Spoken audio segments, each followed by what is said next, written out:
Es skatījos kaut kādus video par BMX-u, un man likās, ka man tas arī patiks, un tad man nopirka vecāki BMX, un tad es braukājos sēsīs ar draugiem.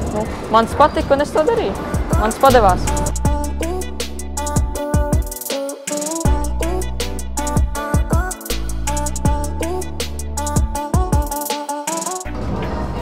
Čau! Sveiks, jaunais talants!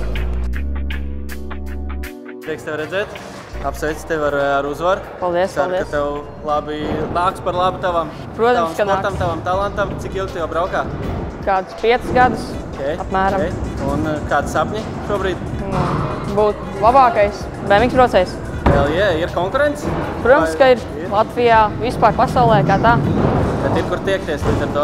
Protams. Labi, kur tu pārsvarā trenējies? Vairāk vai spotā, vai sēsīs? Cēs parciņā vai citā Nē, savā.